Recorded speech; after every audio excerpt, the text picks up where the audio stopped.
एक समय की बात है, माता पार्वती भगवान शिव से विवाह करना चाहती थीं, लेकिन भगवान शिव तपस्या में लीन थे और उनसे विवाह करना आसान नहीं था।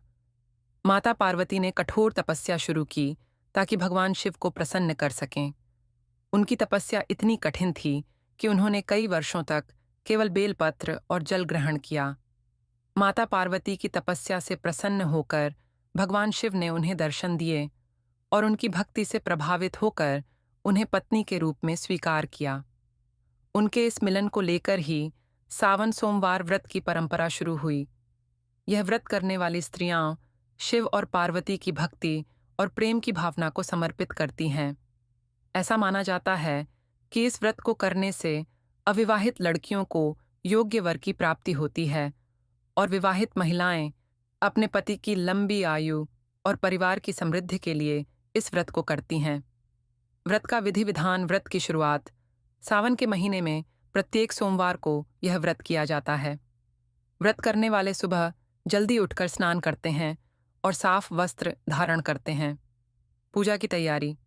पूजा के लिए भगवान शिव और माता पार्वती की मूर्ति या चित्र स्थापित किए जाते हैं। पूजा स्थल को साफ और सुंदर तरीके से सजाया जाता है। पूजा सामग्री।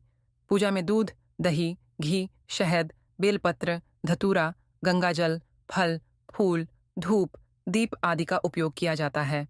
पूजा का विधि। भगवान शिव की विधि पूर्वक पूजा की जाती है। शिवलिंग पर जल, दूध, दही, घी, शहद और गंगाजल अर्पित किया जाता है।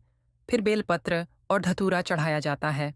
भगवान शिव और माता पार्वती की आरती की जाती है और व्रत कथा सुनी जाती है। व्रत कथा का श्रवण। व्रत कथा सुनने से व्रत का पूर्ण फल मिलता है। इस दिन भगवान शिव की विशेष कृपा प्राप्त होती है। अन्न ग्रहण। दिन भर उपवास रखने के बाद शाम को पूजा के पश्चात फलाहार किया जाता है।